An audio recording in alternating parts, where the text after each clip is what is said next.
Hello, everyone, and welcome back to Cut and Splice. This is Matt speaking, and as usual, I'm joined by Gil and Jason. This time around, we'll be discussing George Clooney's 2005 film Good Night and Good Luck, a film that followed the famous feud between journalist Edward R. Murrow and Senator Joseph McCarthy in the 1950s.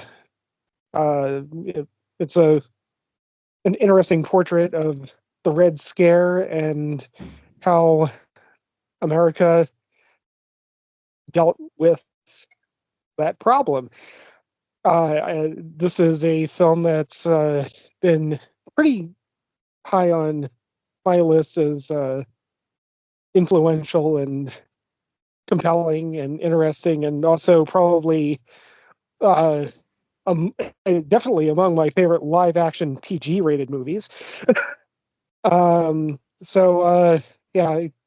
just thought I'd toss it out to the guys and see what they think too. This movie's rated PG? Yeah. Not even 13. No, PG. Yeah, I can see that. I mean, if there's no curse words, I don't think there's anything. Is there any sexual? Even sexual stuff is kind of insinuated for the most part. Well, they in regards to that aspect of it, they had the advantage of it being a story that almost entirely takes place in the workplace, and the only couple in the story are a couple that are hiding their relationship. Yeah, I mean, you see them outside of the workplace, like at home. Which I always found that an interesting choice, like the perspective-wise. I was like, why did they get so much of, like, what's their position in the story? But then I guess it plays out more so later. But I guess we can get into that, especially in the second half with spoilers. But yeah, well, did we see this movie together at some point, or like back in 2005? I did not see it in 2005. The first time I ever saw this was when we were all living together. Yeah, so we saw it together, right, or something like. Well, you guys might have seen it in theaters. I don't know. I saw it at home with you guys, obviously with the, in the living room and everything. So with the projector. Oh, back at the house on the projector. This is like 2010 or so. Okay.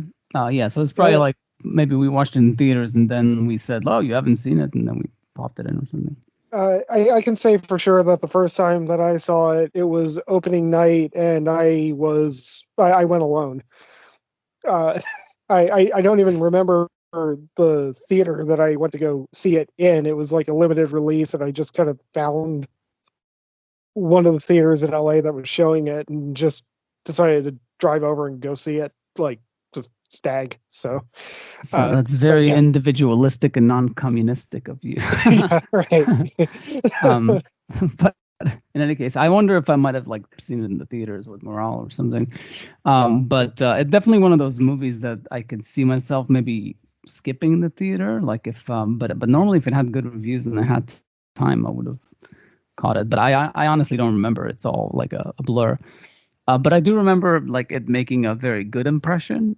This time around, I was very impressed, especially because it's like a meme now. How long movies are now is how concise, to the point, and still pretty substantial in scope.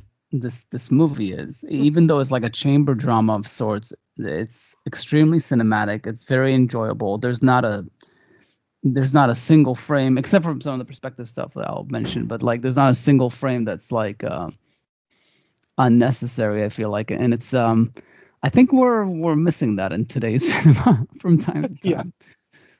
Like stuff's a little bit too loose right now. I don't know. I agree. In the age of streaming. Yeah, but I guess I'll get to it so we can move on to the next step. But I gave it like an 8 back then, and I would probably stick to that. I don't. Yeah. I would give it a very solid, enthusiastic 8. Almost. I might just bump it up to an 8.5 because it's funny every time I rewatch the film. Well, I mean that's the thing. I have rewatched the film several times, and it's just never gotten old for me. Um, and I mean it was a movie that kind of slapped me in the face with its quality and craft, and like as Gil, you already mentioned, just the fact that it is so tight. But yeah, I mean, it's definitely a movie that upon rewatches, I haven't started to nitpick it or find more problems. I just tend to find more positive things to say about it. So, yeah. One thing I will say that was interesting, we watched it, even though it was a short movie, we still had to split it to 2 nights. Mostly like we watched 1 hour one day and the last 30 minutes the second night. But the first night we watched it on the projector, which was the first time we used the projector in like 8 months, like since our baby was born, because it's been such a crazy period and we've been so lazy. We said like we have to do this, otherwise we'll never use it again because the TV is just way too convenient. And then the second night, because it was only 30 minutes, it was like, I'm not going to set up the projector for 30 minutes. Let's just watch it on the TV. And it's a really good looking movie. The black and white photography, the Robert Ellsworth and all that. I think it was nominated for an Oscar. It was, yeah. And then we switched to the TV, and I was like, wow, this looks really digital. and it was mainly because I watched the first hour on a 120-inch screen, and then I go down to like a 55-inch, and all of a sudden it's like, this is so sharp for film. I'm so surprised. But that's an interesting point, because back in the day, most people shot on film, so you didn't make it a point to blur out the image by shooting on film. Sometimes you do just want a very, very, very sharp, clear image. But that's the one note I would say is, like, now thinking about it, I kind of would have preferred it to be a slightly more dirty image, being that it's supposed to a degree, mimic the style of the of the black and white TV and the newsreel shots, all that stuff from the time. Like not 1-to-1, but at least could have gotten a little bit dirtier image. But they weren't going for that. But I mean, that is something to note, that they did actually shoot it on color film and remove the color in post. It was all the 500 tungsten Vision 2 films. For any listeners who don't know, we're now on Vision 3, and that's considerably sharper and less grainy. But the last black and white film stock that Kodak produced, at least in 35 millimeter, you can argue that they made something new for Oppenheimer, but it's the same emulsion, basically. I mean, basically hasn't changed since the early 1960s. So it's really grainy. But yeah, so I mean, they definitely did decide to go for less grain, more sharpness, more resolution than what would have been available just shooting on like the actual 52-22 black and white stock. Now thinking about it, I think it would be a good pairing to do a double feature. Maybe the new Beverly can do this movie and The Man Who Wasn't There. Another movie that was shot on color film, turned into black and white, and there's a lot of smoking in it. Yeah, and also, I mean, this might just go into the category and everything, but Good Night and Good Luck was the color was removed and everything in the digital intermediate, whereas The Man Who Wasn't There was actually done all photochemically. So that's a they kind of printed it difference on like black and white film. Or? Yeah, they actually, this is a little bit of a digression, but they actually used a black and white print film that is designed for titles because they couldn't get enough contrast. Just printing it directly onto black and white the print film, they actually used like an ultra high contrast black and white film that was really only designed to do like title cards and everything. And yeah, that's how they got enough contrast out of it. But It's a good looking movie. Yeah. Yeah. Cool.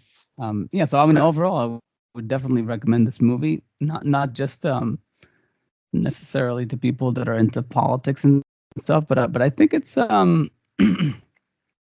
it's also very appropriate to the times. Like I feel like there's a bit of the whole TV being a new technology.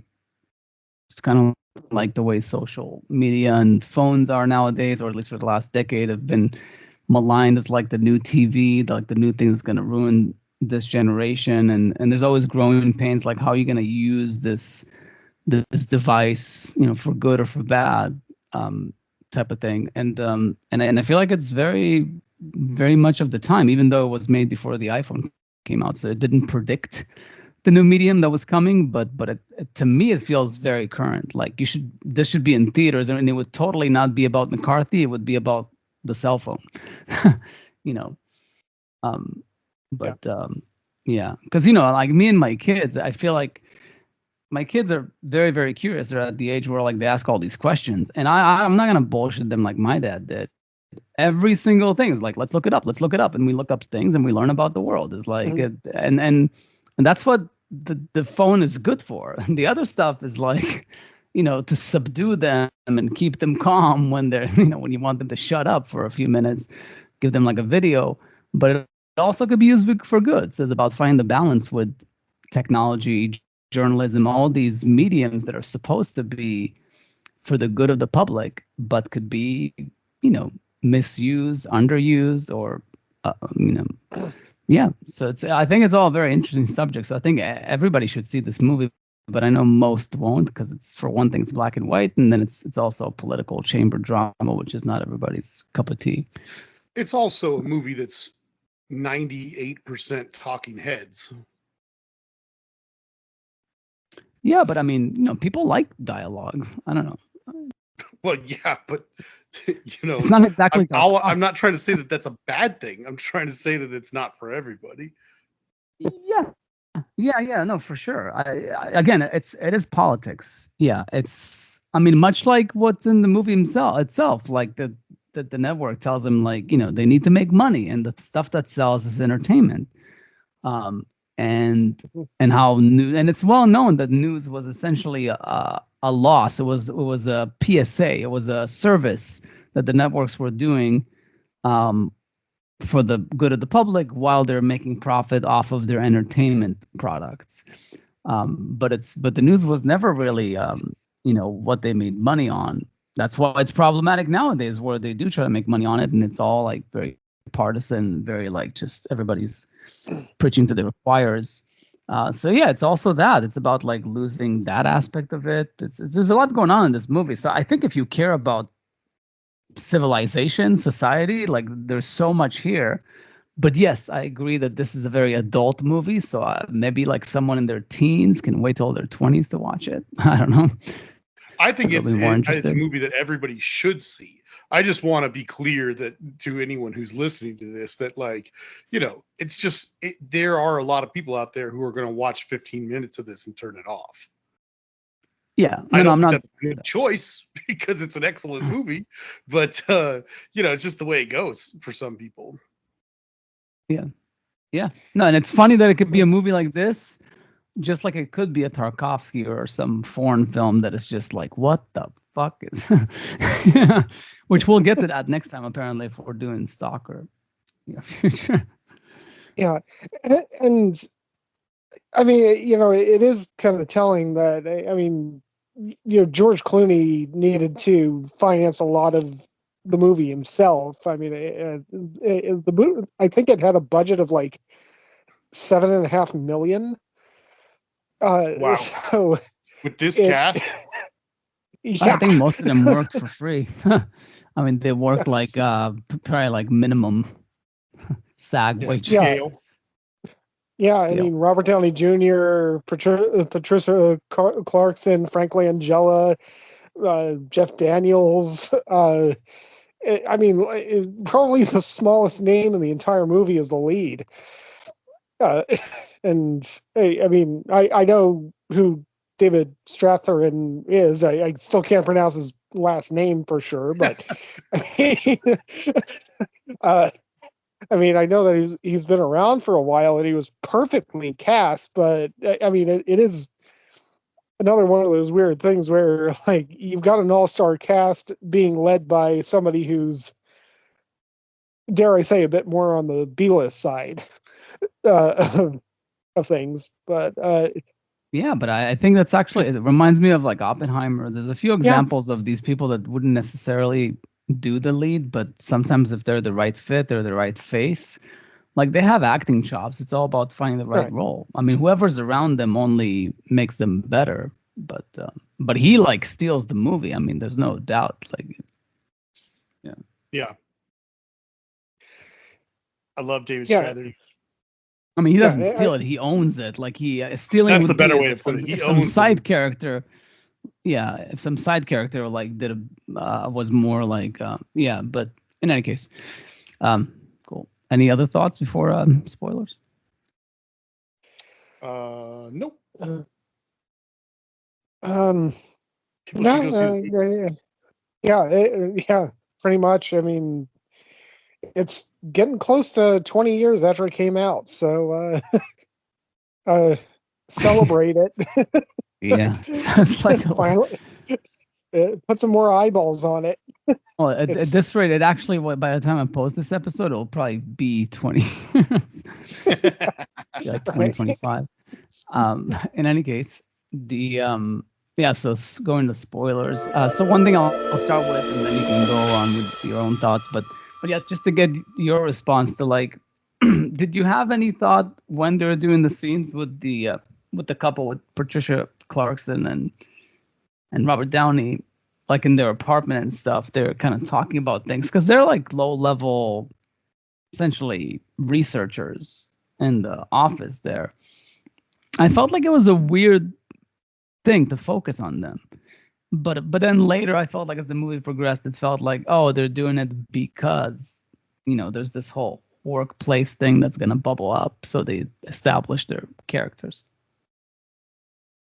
I didn't think about it at the time. I mean, now that you're kind of bringing it up, it's like, yeah, I gotta get what you're talking about, but I don't think it really jumped out at me too much. But I mean, I do see what you're saying. Which it's understandable because also the pacing was very solid. So it's not as if I needed to cut those scenes to get the movie under an hour and a half. Right. So I think it was mostly like it was an interesting shift in point of view that I didn't understand why we were doing it. But then to a degree, I think the point that they were trying to make there is just like McCarthy was looking for, people that might be communist and might be this and might be that. And in the slimmest of evidence, he would put people and embarrass them and do this whole sham hearings. Meanwhile, you have these two people that are at their workplace are essentially going behind the backs, doing something that's not allowed. And the way that the people in this liberal newsroom deal with it is like, listen, we can't let this go on, but we're not going to crucify you both like communists. Just decide who's not going to be here anymore, or like if you both want to leave, or like that, which is, I think, was some sort of like a subplot that was trying to illustrate like this is how you should handle civil society, like this is how you should handle like free speech, free thought. Is like people should be allowed to express their feelings, their thoughts. If you have concerns about communists taking over the U.S., then first of all, like, have better ideas and explain why it's a bad idea, but don't don't hound them this way, and because it's only going to breed more and more animosity. So I thought that maybe that's what they were going for. I don't know if I mean, I could be wrong, but I think you're right that their part of the story is there to illustrate a sort of parallel in that sense. I just don't think that the ending is trying to say what you said. I think it's more like they're just trying to show that here's a story of two people who are kind of sneaking around and pretending to be something they're not, which parallels what's going on in the country. And then at the end, I don't think that was meant to, at least personally, I don't think that was meant to be, conveying anything along that, that metaphor there. I think it was just like, I just think that they were trying to say that at their place of work, everybody knew that there was a rule and they knew about them. The only reason they told them that one of them needed to go wasn't because they discovered it and wanted to be nice and civil about it. They just said one of them needs to go because we're forced right now to let a bunch of people go. So we're going to let one of you go because it just makes sense. It's going to make your lives easier. And it's, you two are married, so therefore one of you is still going to have an income while the other person's looking for another job, and so on and so forth. Like, they're just saying, out of a matter of practicality, one of you is going to be one of the many people we have to let go right now.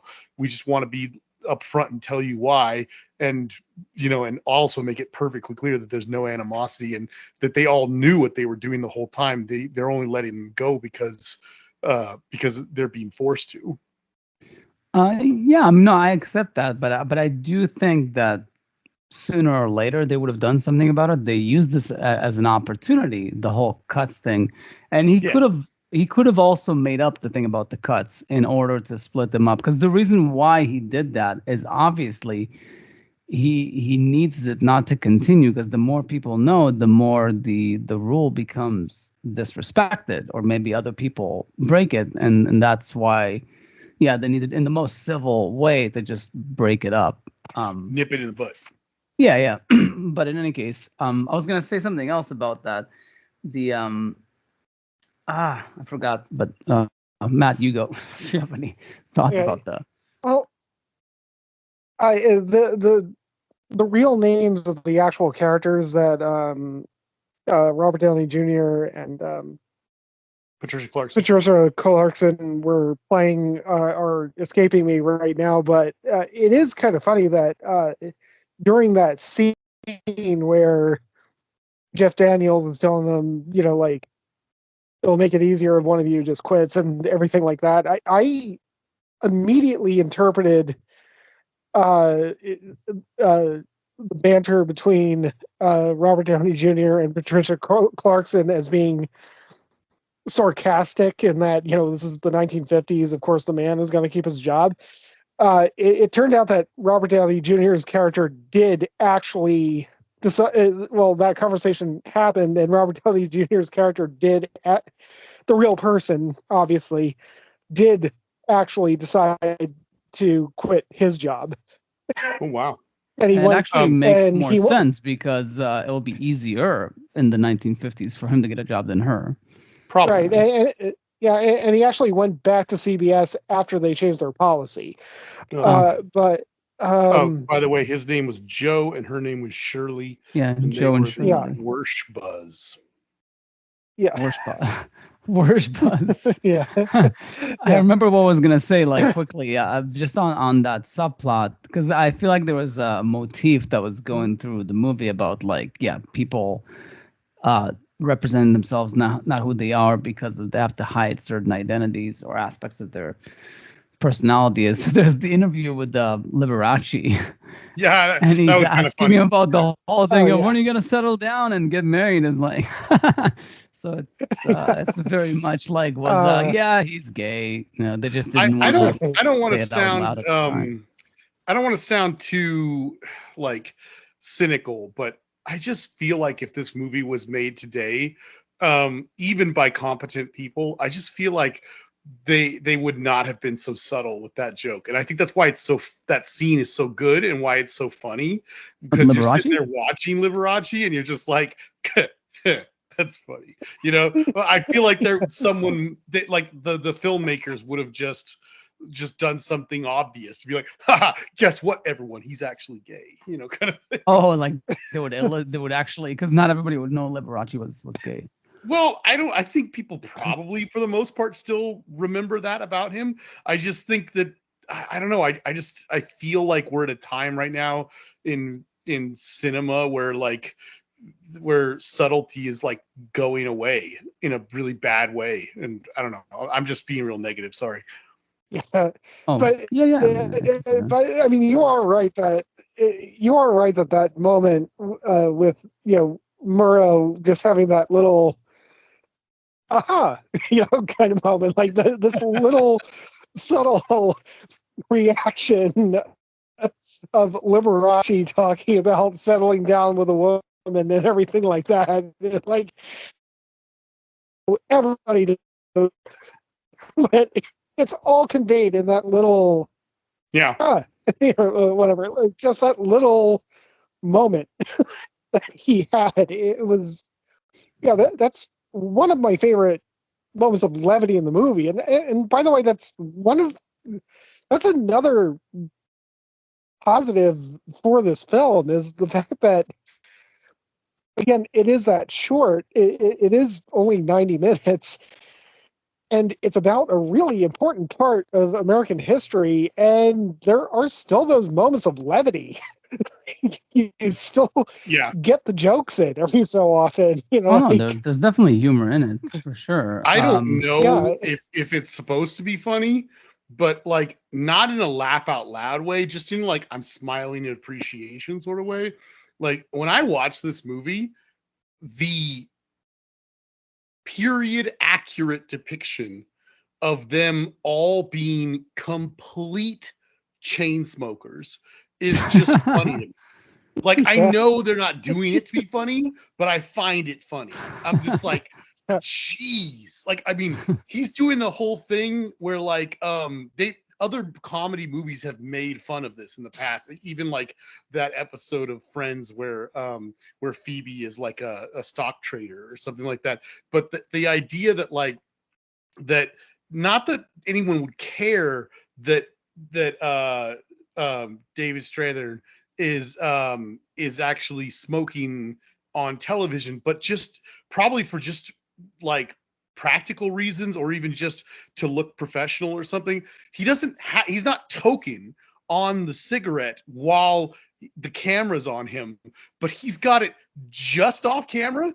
And as George Clooney, in all those tense moments where they're about to go live and they're about to go on the air, he's doing all that really awesome procedural stuff where he's like counting down, and then he silently says the last word letter, or the last numbers, and then he taps him on the leg or something. Like, all those little things that make the movie so interesting. One of the parts of their procedure is him taking his last big drag and then putting the cigarette down next to him just off camera.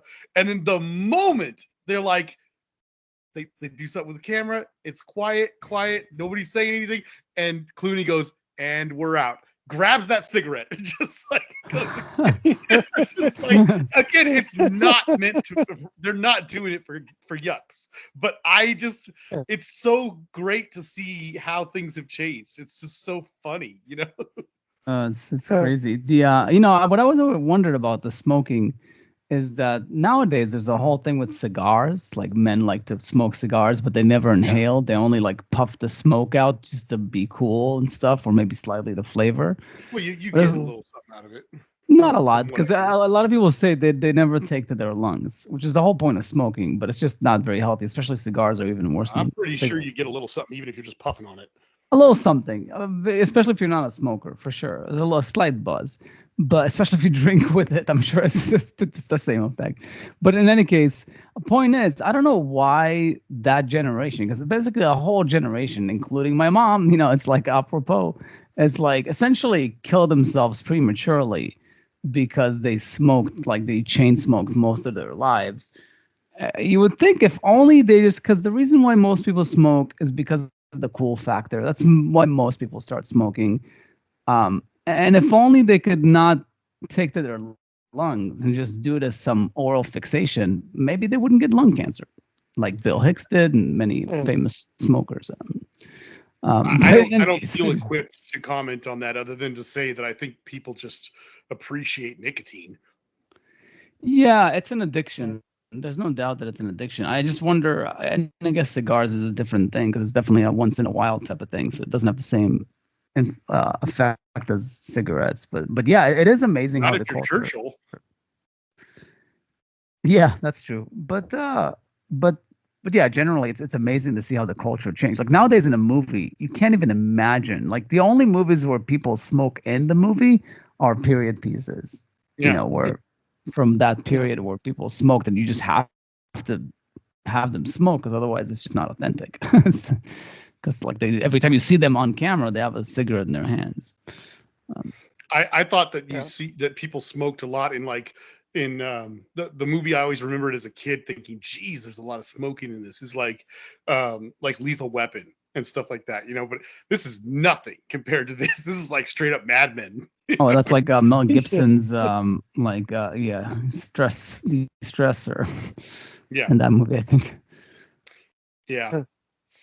On the point of humor, though, the joke that always actually did get me to kind of bust up laughing in this movie was when Murrow is talking about actually how they're going to finance, how they're going to like repay the network for letting them run the McCarthy story, and how he's going to split it with Fred Friendly, and he's just not going to have any Christmas presents for his kids this year. And Jeff Daniels is just like, oh, he's a Jew.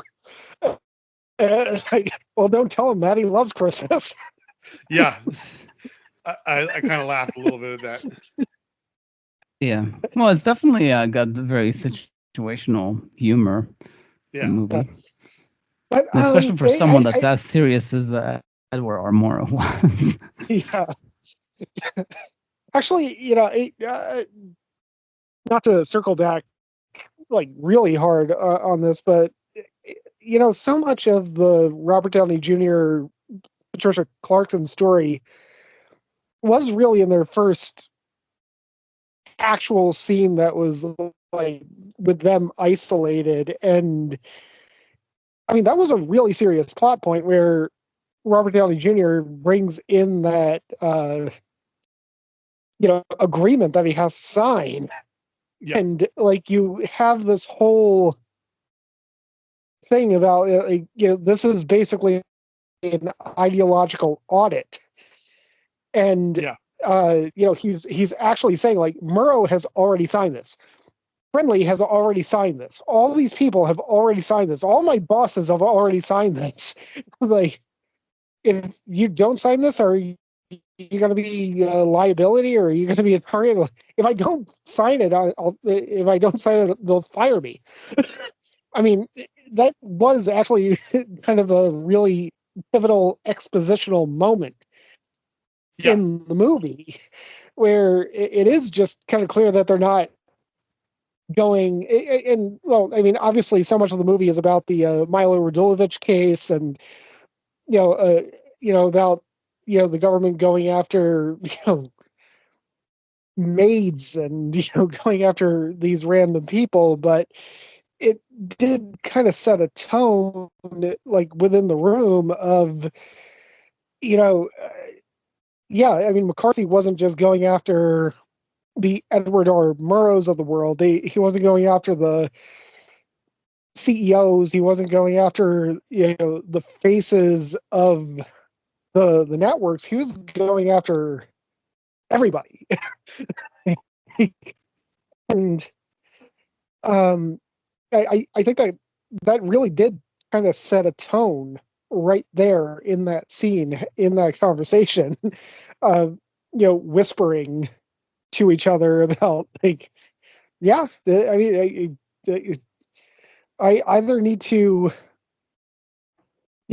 pledge this ideology or I get fired. So, um, I mean, it makes sense that their story. It always made sense to me that their story played out the way that it did, especially the way that it started in the film. Yeah. Yeah, I did see in the credits, the cast, like I didn't realize, but Tom McCarthy was. I was going to bring him up too. Yeah. Yeah. I guess he was really part of the interesting dudes that in The Office, right? Yeah, he's one of the smaller characters. Yeah. The researchers. He was the one who actually recused himself because himself. Yeah. Yeah, because he actually attended communist meetings with the girl that he was dating or something like that. No, or she did. He didn't, or something like that. Yeah.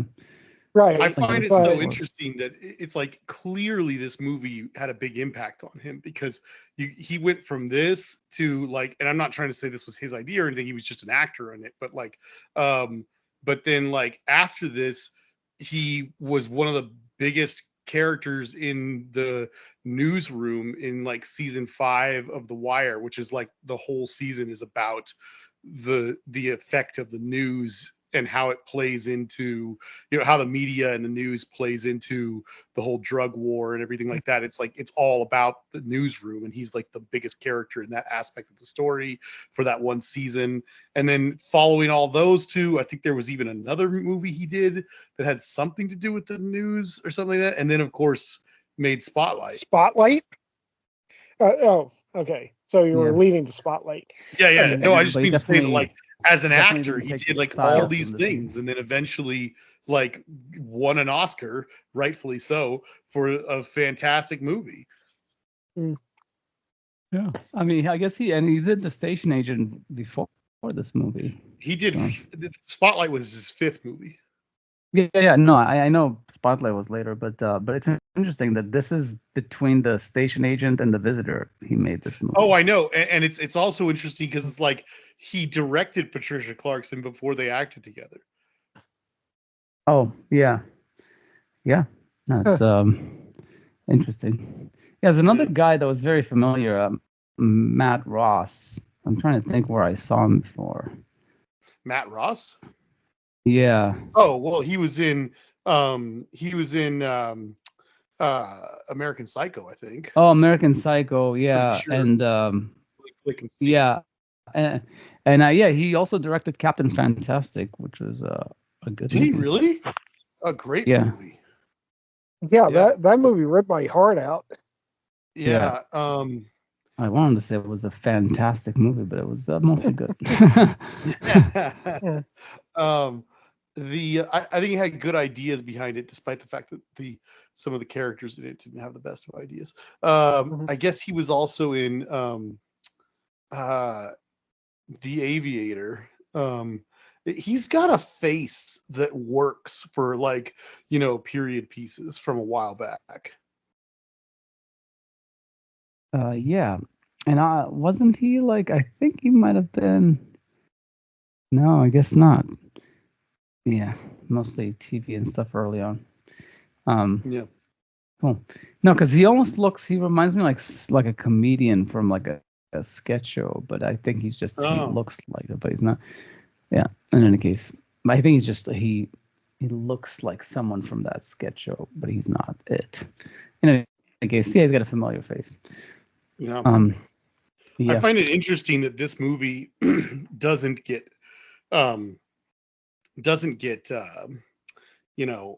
credited properly as like one of 3 movies or 4 movies, depending on your opinions and how you look at it and such, but like as one of the movies that was like the comeback for Robert Downey Jr. Yeah, he was pretty young here, so it was soon after his whole drama. Yeah, I mean, well, like the 90s is when he was like, you know, when he was suffering, or let's say coked out of his mind. Because he did Chaplin, right? And he was nominated for an Oscar. Yeah. And when was that? That Chaplin was I just saw his thing. Hold on a minute. 1992. Wow. Yeah. So he Yeah. was super young when he did Yeah, that. he was really young in that. But if you look throughout like the 90s, you know, he had all these movies where he was like kind of the hot thing. You know, Natural Born Killers, of course, was a big one. I really dislike the movie Shortcuts, but I definitely always remember that he was in it. Uh, but and then I always remember I like him a lot in U.S. Marshals, but like all of that stuff throughout the 90s there was when he was constantly in and out of the news for all the stuff that he was doing off camera, obviously. And then, you know, did some TV and stuff like that. But then like if you look at like the early 2000s, it's like kind of some not so great movies and not really well known stuff. And then all of a sudden, Kiss Kiss Bang Bang, Good Night, Good Luck, and some also not so great movies. And then I think A Scanner Darkly is pretty cool. I don't ever feel the need to rewatch it, but it's pretty cool. And then did Zodiac and Iron Man. Yeah, I think Zodiac was big. That was before Iron Man. Like at least it's like as far as like a prestige type of like lead. For sure. Or yeah, because I feel like Good Night, Good Luck. He was kind of like just dipping his feet back in type of thing. Yeah. Well, I Like, mean, I just feel like it's crazy that like more people don't know about Kiss Kiss Bang Bang because that's a lead. He's like the lead of that incredible movie. And, you know, it's just that it wasn't successful or popular financially, you know. Yeah, I mean, I enjoyed it. I give it an 8. It's crazy.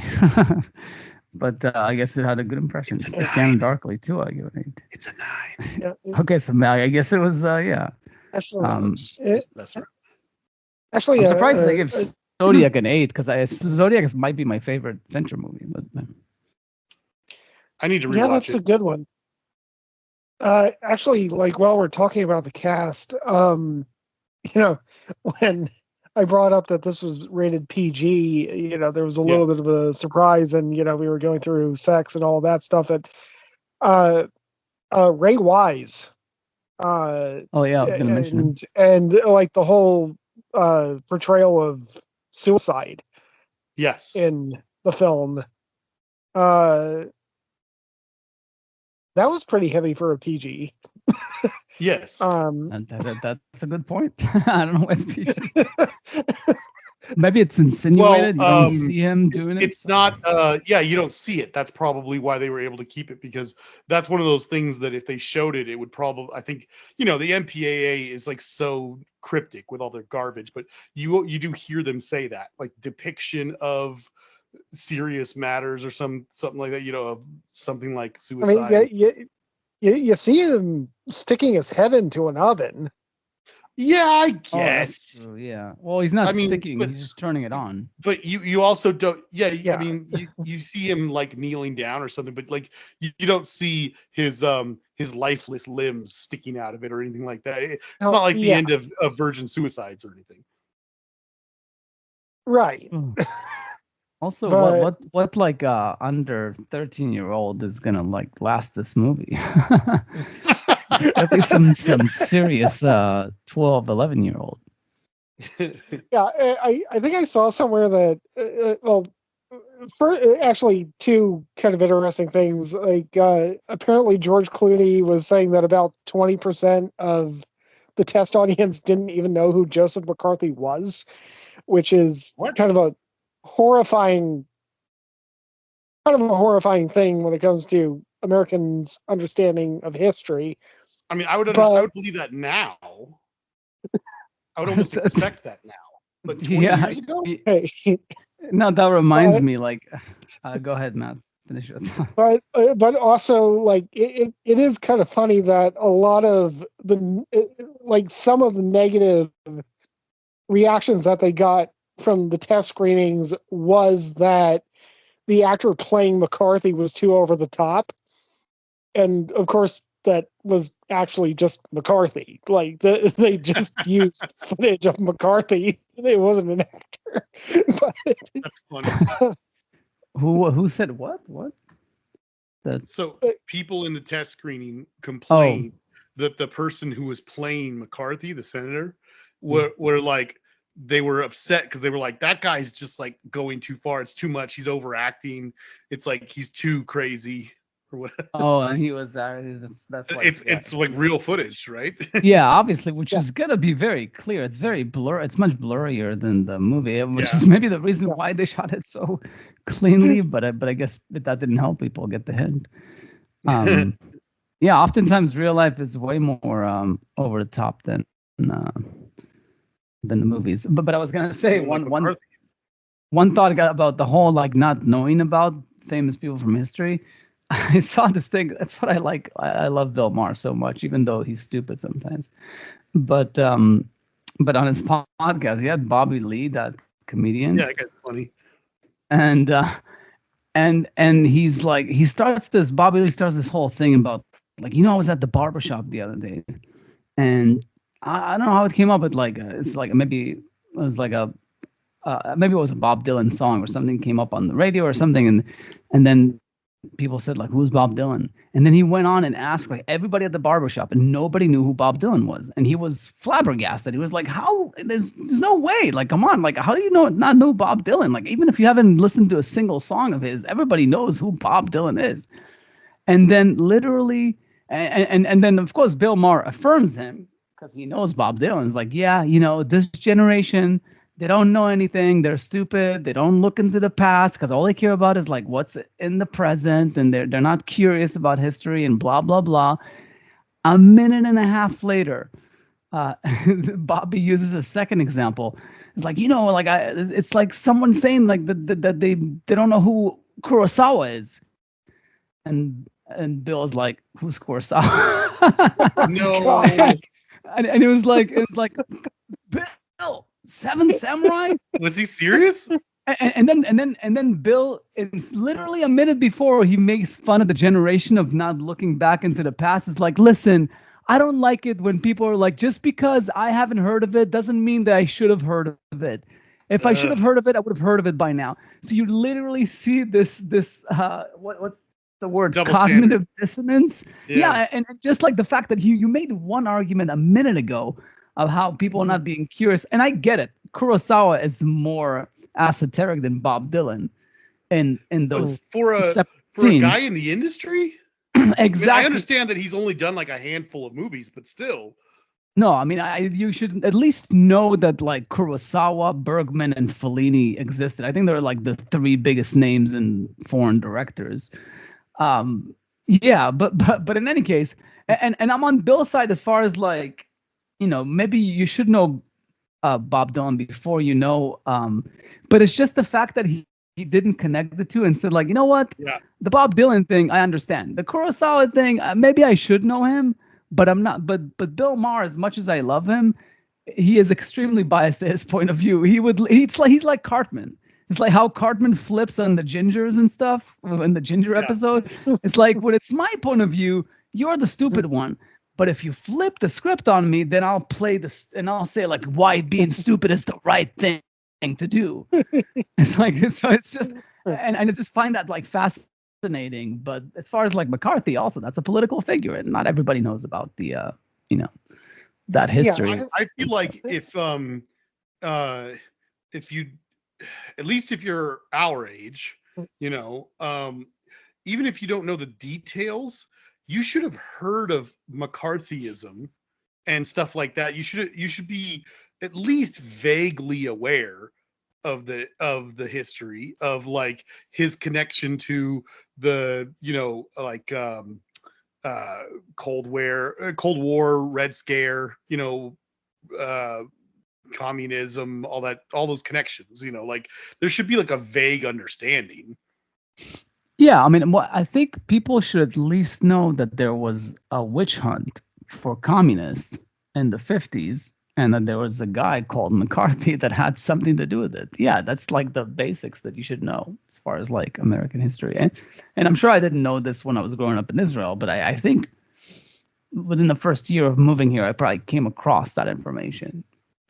Yeah, well, you grew up on the other side of the world, so. Right. And I might have heard of it back then as well.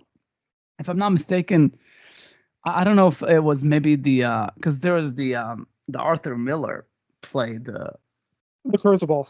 the Crucible, which was essentially an analogy, like it was playing off of the McCarthy thing, but relating it to the witch trials and stuff. So and even then, like when I saw that movie, I read up on it and I heard that like that was the intention of that play, because it was he wrote at the time of the McCarthy. And the funny thing is, this is one thing that you've already alluded to, Gil, about how you can draw parallels from what Murrow was saying about this instrument can teach, but I mean, if it's just for passing the time, it's just lights and sounds in a box and everything like that. Toward the end of the film, that it is relevant to today, and iPhones and everything like that. It's all about how you use it. But I mean, when you look at films like Good Night and Good Luck and plays like The Crucible, I mean, I actually had this discussion when we were in development on a failed project for several reasons. Dealing with prohibition and trying to draw that as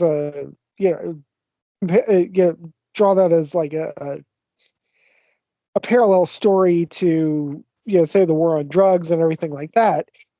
In a lot of ways, historical dramas are just kind of a mirror image of science fiction in terms of storytelling. I mean, why go back in time and tell the story about this dude who was in a position of power and threatening people for thought crimes, like bringing people up on charges, bringing people before Congress, grilling these people because they've associated with the wrong people, questioning their loyalty and everything like that. You do these historical dramas for the same reason that you do science fiction, for the same reason that, Orwell writes 1984, for the same reason that Huxley writes Brave New World.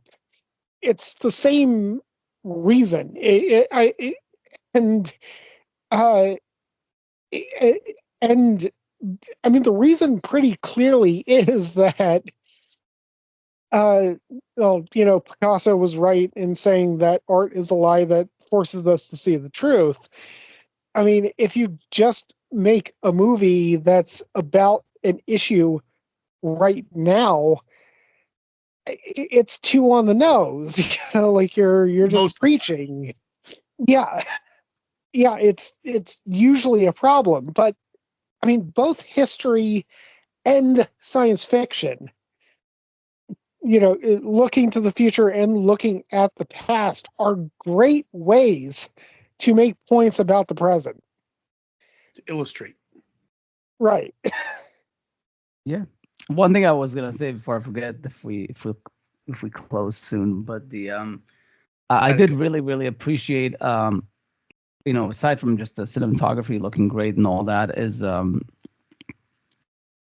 it's a very kinetic movie, especially for a chamber drama. There's a lot of movement and shift in focus, like rack focuses, and this is George Clooney. This is not Spielberg. So if George Clooney can do this, I think people need to pick up their game. I don't see enough cinematic,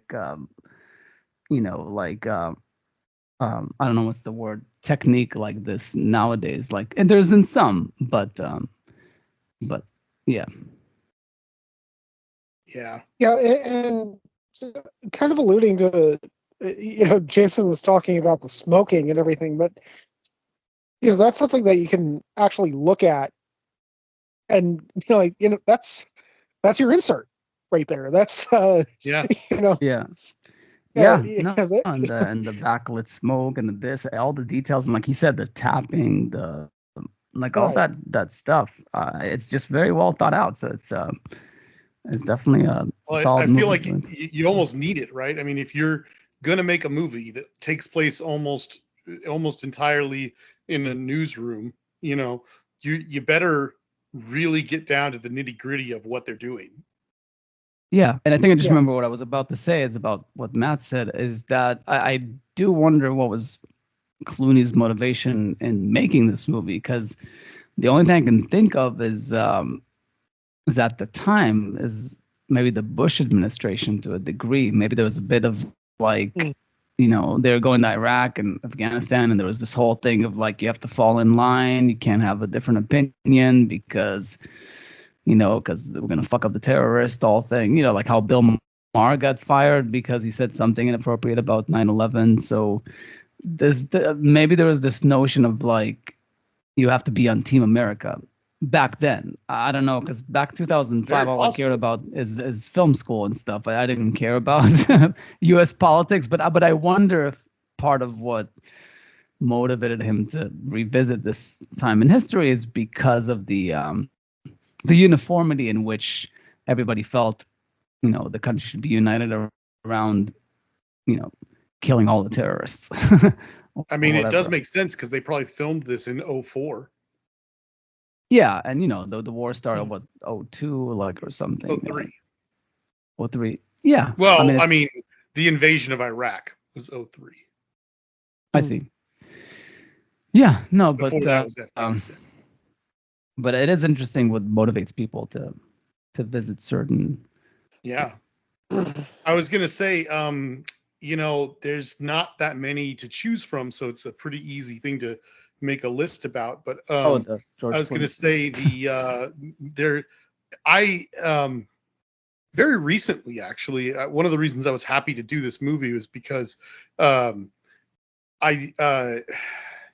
think it might have been because I rewatched Spotlight a few years ago, maybe like 2 years ago or something like that. But for whatever reason, I got on this kind of kick about like movies that were about news, about like the importance of the news and stuff like that. Obviously, there's a dozen other things in life that could have got me started on that. I'm not sure really, but and because of that, I think just about maybe 3 or 4 months ago, I watched State of Play, which I think is a really excellent and very underrated movie. It's a very good movie. I think I'm not entirely sure, but I think Matt might have been the one that suggested I watch that.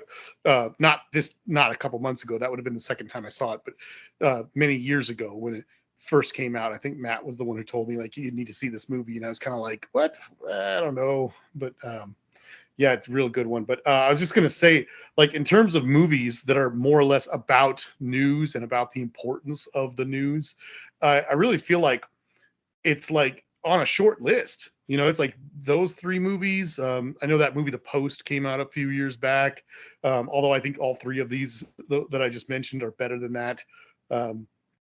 Which All the President's Men. wait, yeah, All the President's Men might have to take the crown there. I'm trying to think if there's another one. I need to watch it. I guess Network isn't Network about Network news? is, I think, yeah. Yeah, Network might be neck to neck with All the President's Men. Yeah. I quickly did a Google search right when we started this thing, and there was a bunch of suggestions that I didn't really feel like belonged on the list, like specifically because they're about the aspect of the news that I talked about, like about the importance of the news and especially investigative journalism and things like that. But like they said, The Insider, which I know Al Pacino's character is like a news guy, I think, but I mean, I feel like The Insider to me is more of a courtroom movie. It's like less of a news movie. It's about a whistleblower more than it's more of a whistleblower type thing. They also suggested Frost Nixon, which is a great movie, but I think that's more about the power of interviewing, and particularly the television, which is a form of media, of course, and in adjacent to news, but I don't really think it's the same thing as all the stuff we just listed. Yeah, Yeah, I thought you were gonna like talk about like as far as Clooney's directorial Oh, movies shit, is I forgot definitely the about best that. one. I Um, forgot all about his movies. Let me Yeah. look. I think the only ones I've seen is Good Night and Good Luck. I saw Leatherheads just because I was curious about the Was it good? early. I wanted to see that one. It was, it's enjoyable. What's his face is in it? John Krasinski. Mhm. Um, it's enjoyable, but it's not great. But I was mostly curious about the early history of American football and stuff. So Yeah, I Mhm. didn't see Boys in the Boat. That was the one that just came out last year. Oh, did he do this movie? Oh shoot.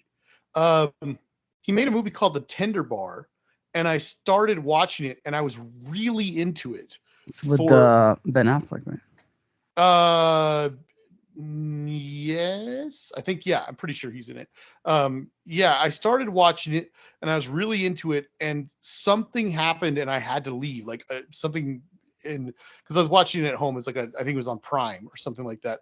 And I very much enjoyed what I saw, but after about 45 minutes, I had to leave my house and do something that was going on. And for some reason, I have just not come back to it, but I really want to finish that one. Um, and then I saw The Monuments Men, which is a, a, a movie that should have been amazing, but it just has a real problem with its tone. Hmm. Um, I I'm saw stuck Ides of on March. It was Item March. okay. I have the Midnight Sky Predictable. on my watch list on Netflix because I think it's a Netflix movie, but I just years now that I haven't like made the plunge. I don't even think I've heard of The Midnight Sky. It's like a sci-fi movie. I What? used it a couple of times while setting up my projector at the new place just to check the sound because I was looking for a sci-fi movie, but Whoa. I never sat down and watched the whole movie. So Aiello and Felicity Jones are both in this. I got to maybe see I should this. watch it. um, yeah, but definitely, I guess Good Night, Good Luck probably takes it. Yeah, probably. I would say it's the best movie of his that I've seen. So, I don't know about you guys. I don't want to sound like I'm talking trash here or anything, but this movie for the 2006 Oscar year is, in my opinion, an absolute snub. Or not a snub because it was nominated, but I defend Crash a lot because back in 2006 when I started film school and you guys were there as well. I remember many people saying that was definitely not the movie that should have won, and everyone had their opinion of what should have won, and I was defending Crash a lot. I still defend Crash. I think it's better than people give it credit for, but it should not have won. Good Night and Good Luck was the best movie of those 5 movies. It was the year that Martin McDonough won for Six Shooter. Yes, that's true. That definitely should have won out of the. Um, I out of, wasn't crazy about it, but wait, fine. oh, I that's like the same year. Cashback. Actually, Cashback should have won. Although Six Shooter is very good, It's but not bad. Yeah. Cashback should have won. But if Cashback had won, would we have gotten In Bruges? Exactly. No, I think he did it just for the writing. The writing was just very good in Six Shooter. Yeah. Now I don't know about you guys. I do think if there's anything that Capote deserved, it was for Philip Seymour Hoffman to win over Yeah. David Strathairn. Although he was great and everything, Mhm. but that was just a difficult year. I mean, you got all these powerhouse performances. And I was gonna say I hadn't thought about it too much, but I'm gonna go ahead and say it, especially after I agreed with what Gil said earlier. It's not flashy, but I would say it probably should have won Best Director too. I'm talking about Good Night and Good Luck, or Yeah, it was up against Capote, Crash, Munich, and Brokeback Mountain. I guess Brokeback was one of the things about it that was good was its directing, but I don't know. it's a very sensitive movie. Yeah, I mean, I think what won for cinematography? Cinematography was I just had that one on here. Oh, Memoirs of a Geisha. Yeah, you see, I mean, like, Brokeback probably should have won for cinematography. If it was going to win for anything, it should have been that. no, I mean, I think Good Night and Good Luck could have gotten that one. Memories of a Geisha, give it design, give it costumes, but I don't think it would. It did win for art direction, by the way, which it probably should. But I think they could have because if you're not gonna give Clooney for directing, because obviously he's up against like, Spielberg and Ang Lee but at least give the cinematography. But it's okay, it's fine. You know what? I understand why Ang Lee won Best Director, because prior to this movie he'd done The Hulk, which was disastrous. And so all these people were like, gosh, that Crouching Tiger guy was so good. And then he did this horrible, like, cartoon Hulk movie. And then all of a sudden he does this like heartfelt, movie with incredible, scenic stuff and, love story and everything. It's like, I can see the time, And then he did your favorite movie, Life of Pi. Which I still haven't seen. I was about to make a Chris Pratt joke, but I restrained myself. I'm not going to do it. Not going to say it. Not going to say it. Yeah. In any case, not going to say it. I just wanted to say, since we've talked so positively about this movie, I just wanted to be very clear about one last thing, and that is that this movie is, in my opinion, a great example of like a movie with ideals, ideas behind it, particularly like libertarian ideas. Because I mean, that's why Matt suggested it. So clear is that like communism is one of the worst things that has ever existed on this planet. But it's not one of the worst things, but it's a complicated philosophy. Communism, all bad. All bad. It's horrible. It's actually, I think Marx is misunderstood, but that's okay. It's all bad. But all I'm trying to say is he hated Jews as much as Hitler did. Yeah, but I'm saying he was well intended, but he didn't. If intentions are all we're going on, Hitler. Yeah, he was still evil.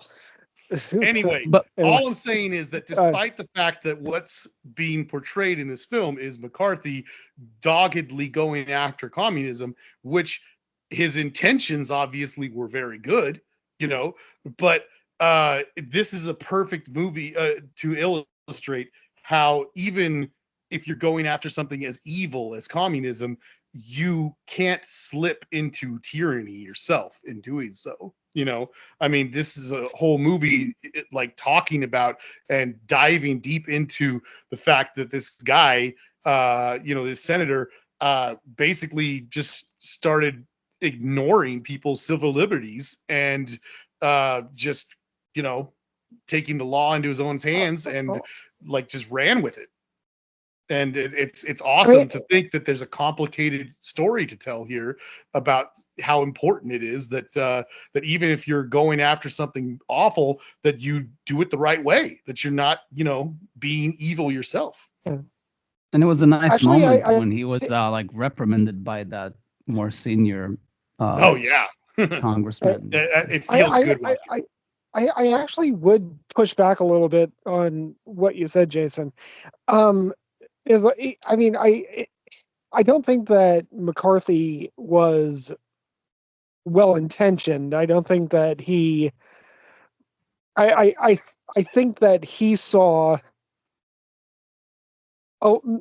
just like most politicians, like we saw with COVID, something that scares people and a way to gain notoriety and interest and gain support by attacking that thing that people are afraid of and showing up as the strongest, as being anti this thing.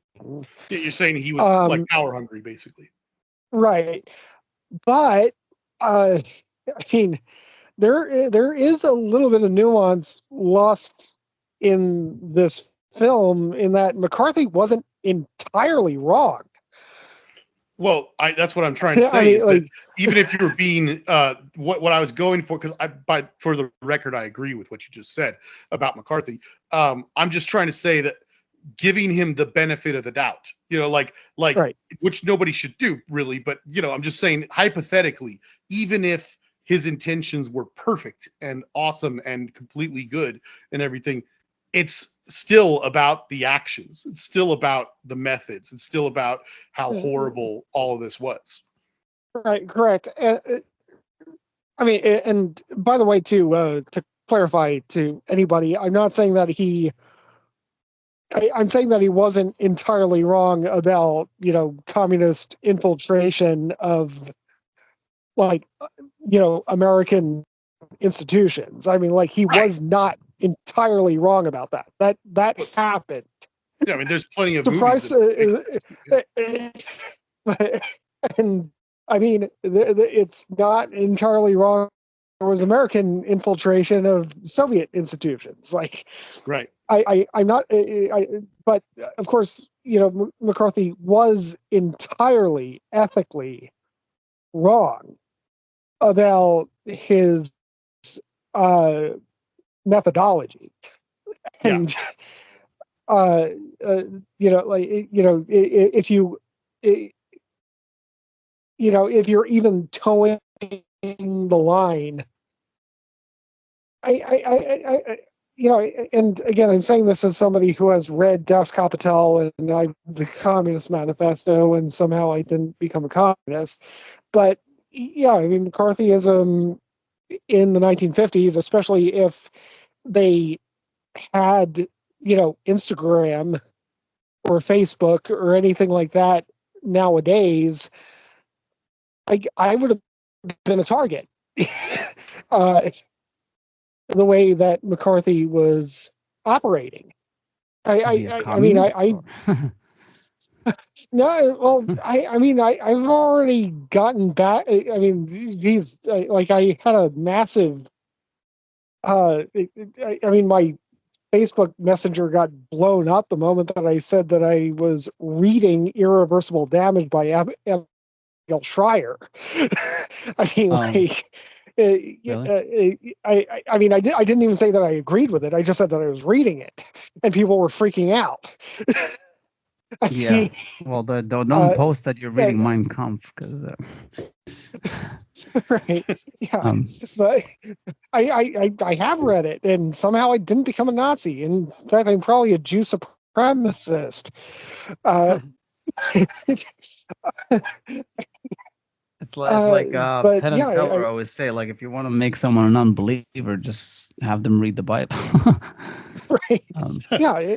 But yeah, and I mean, if anything, the movie's probably becoming more relevant now that, like, we came within an inch of having a disinformation governance board. The fact that, I mean, we are dealing with censorship. The fact that we are dealing with people who are trying to get around the First Amendment and collude with government to government colluding with corporations to stifle what we're saying. This is a problem, and I mean, it's the great thing about, if there's one lesson, there are a lot of lessons to learn from Good Night and Good Luck. But if there's one that I want people to take away, it's that the relationship between the media and the government should be adversarial. Yeah, it should always be adversarial. And I mean, but it kind of is. That's the thing. It kind of is now, but in the wrong way, because it's adversarial depending on which side of the spectrum the specific media is on. And that's not a good thing. The media should be impartial, and it should be critical of both. That's what the Post was trying to say a bit, is that there's these moments of realization that I think Tom Hanks has, or Meryl Streep, when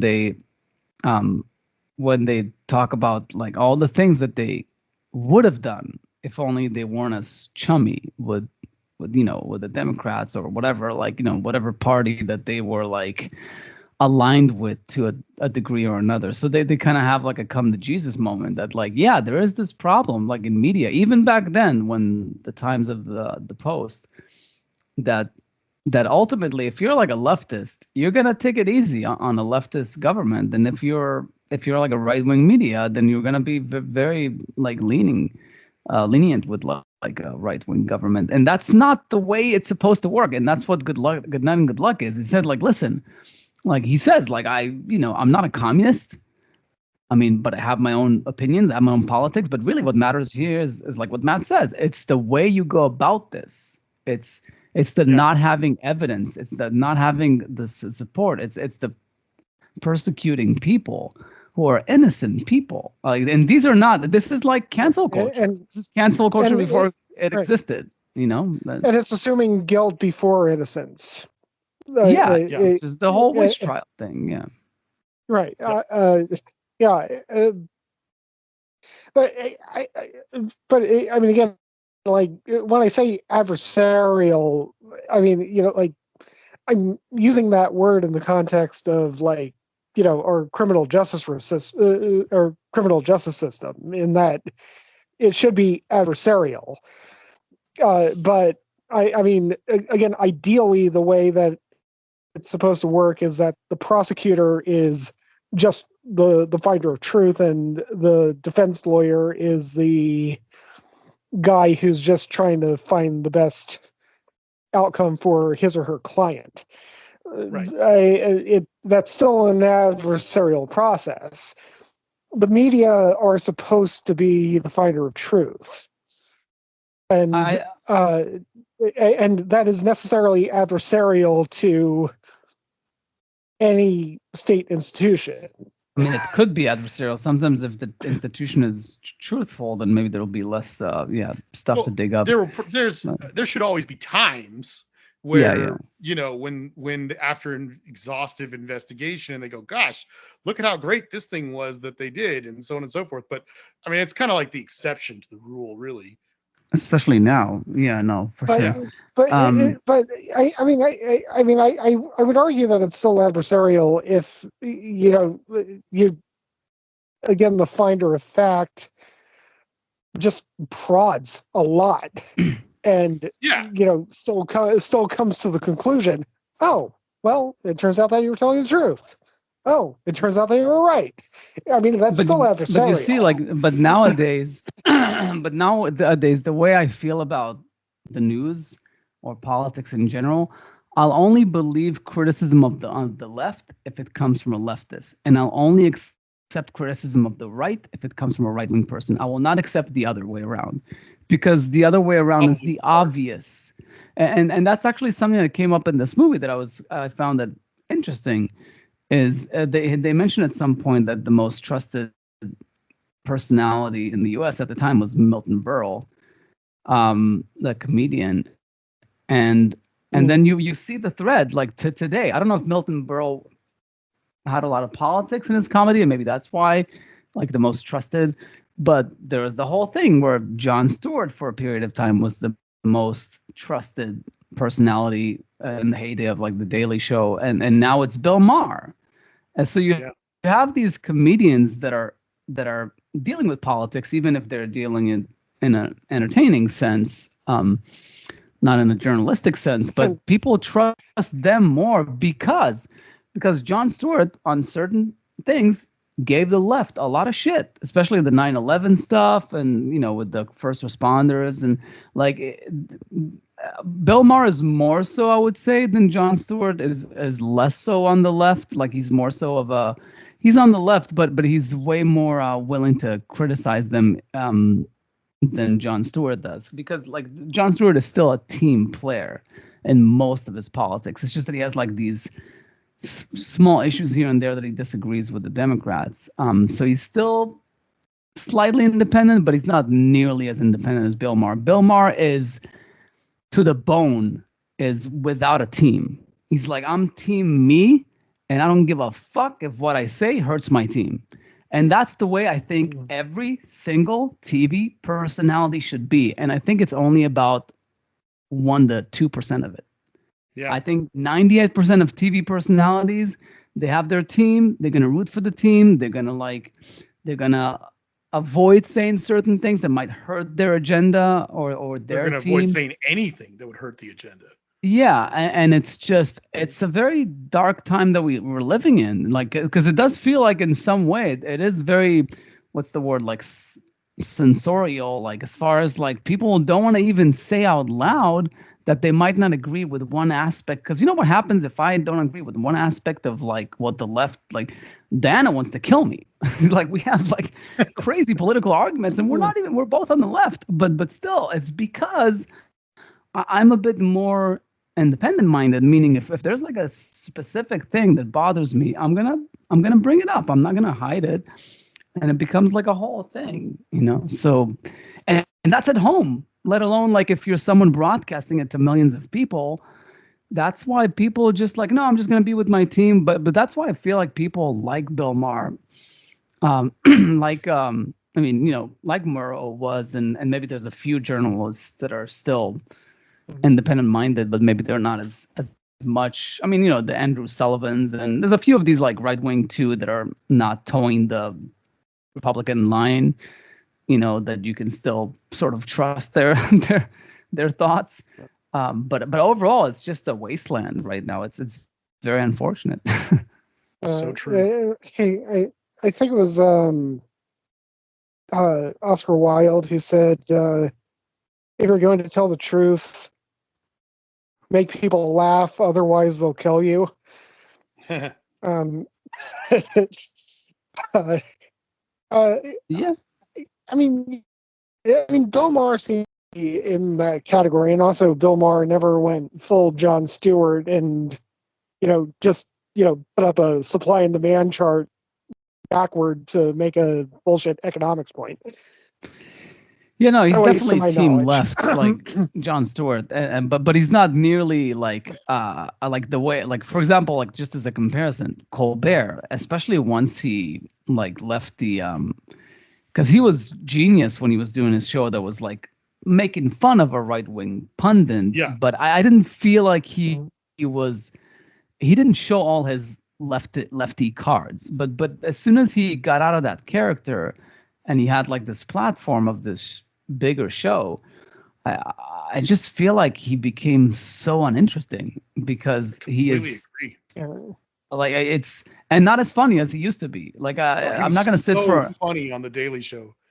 Yeah, and like and now it's like I'll have to watch like a whole thing, and the funniest thing would be stuff that we'll improvise in the middle of a segment. But I'm like, I almost feel like Colbert lied to us all these years.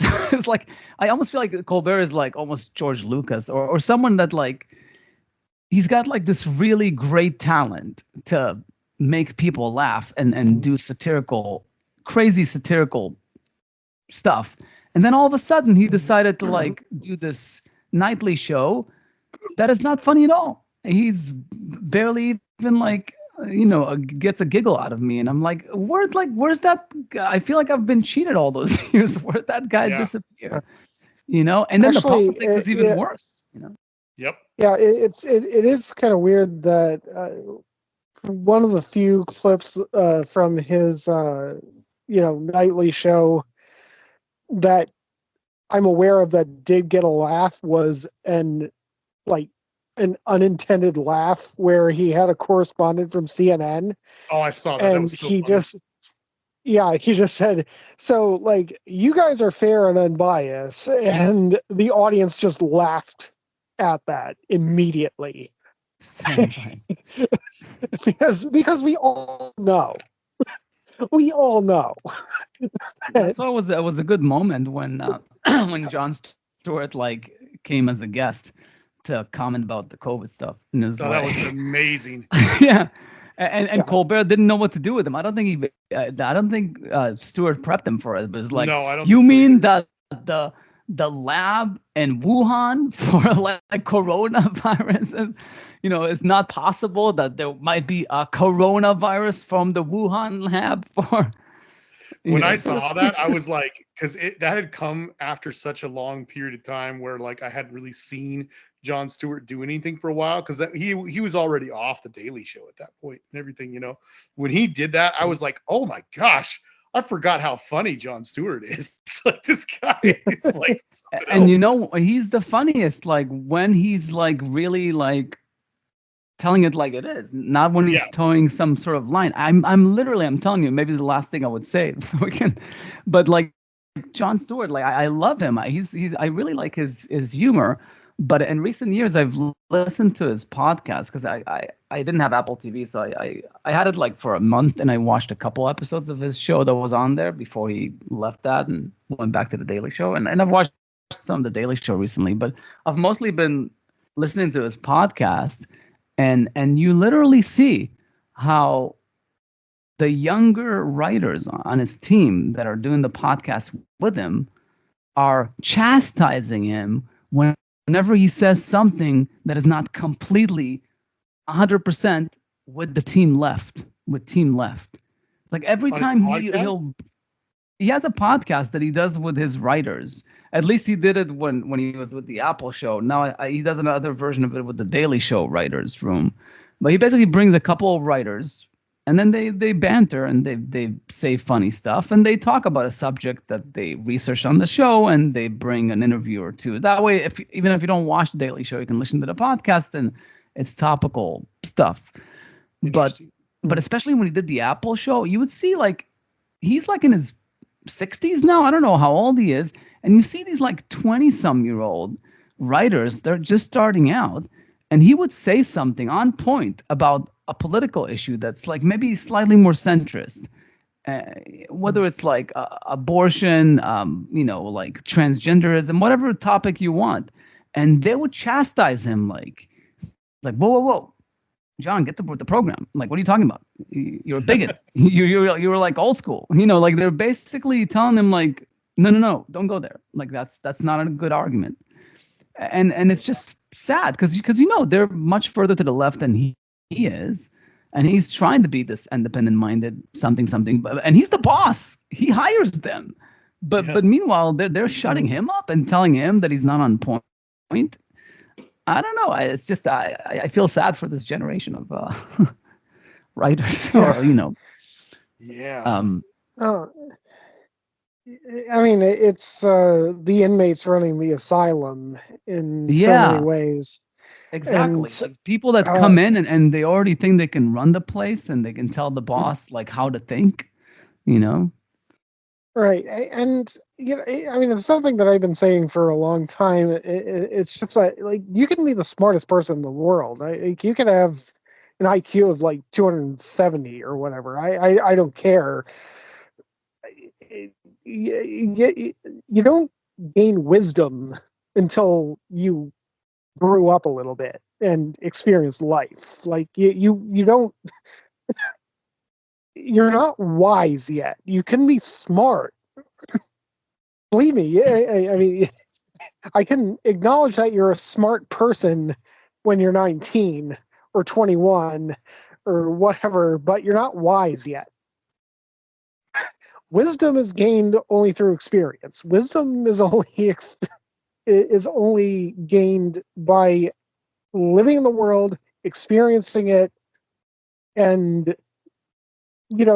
probably realizing that you're not as smart as you thought you were. Like the Churchill quote, about the like if you're not on the left when you're young, you have no heart, and if you're not on the right when you're old, you have no brain, something like that. Right. Pretty much it. Yeah. Well, I just usually like to say, it's great to be open-minded. Just don't be open-minded to the point that your brain falls out. But yeah. I mean, it is one of those things where, and I mean, again, alluding to the movie, I mean, it's not like, Edward R. Murrow was a perfect human being or anything like that, but I mean, it is kind of an illustration of a time in history when not only did people trust the news more, but the news gave us reasons to trust them more. Mm. Like, yeah,